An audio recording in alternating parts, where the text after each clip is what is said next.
नमस्कार, मैं आचार्य धनंजय आप सभी दर्शकों का स्वागत करता हूं हमारे विशेष ज्योतिषी कार्यक्रम एस्ट्रो चक्र में। आज हम लोग चर्चा करेंगे सावन के पवित्र महीने में दाढ़ी बाल क्यों नहीं कटवाना चाहिए। अक्सर हम लोग ये सुनते हैं, हमारे घर में, परिवार में बड़े बुजुर्ग हमसे ये बताते रहते हैं कि सावन का महीना चल रहा है, बाल नहीं कटवाना है, सावन का महीना चल रहा है, दाढ़ी नहीं बनवानी है। और कई जातकों को मैंने देखा कि जैसे ही सावन आता है तो वो लोग ये बताने लग जाते हैं कि अभी तो नाखून नहीं कटवाऊंगा, अभी तो दाढ़ी नहीं बनवाऊंगा, अभी तो बाल नहीं कटवाऊंगा, सावन के बाद। और कई बार मुझसे दर्शक, कई जातक जो लोग अनुष्ठान में होते हैं, जो लोग अनुष्ठान में नहीं होते हैं, मैं ये क्यों कह रहा हूं अनुष्ठान की बात। देखिए, सावन इस पूरी धरती पर महसूस होता है, दिखाई देता है। भगवान शिव जी की कृपा साक्षात प्रकृति में विद्यमान है, स्पष्ट रूप से दिखती है। सावन की अपने आप में ही एक अलग छवि। सावन आने के बाद ये कहने सुनने की जरूरत नहीं रह जाती कि सावन चल रहा है, वो दिख रहा है, सबको अनुभूति में है, सबकी अनुभूति में।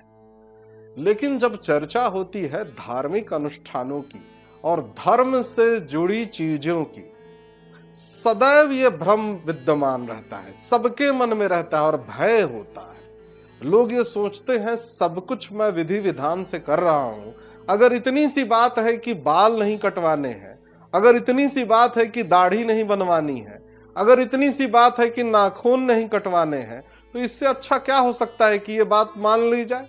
बिल्कुल, बहुत ही अच्छी बात है।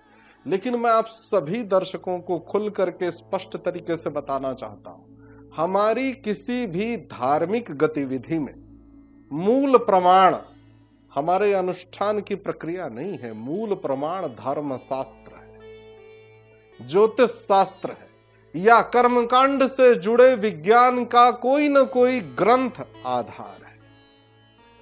किसी भी ग्रंथ में, किसी भी अनुष्ठान के लिए ये सारी चीजें वर्जित हैं। बात केवल सावन की नहीं है।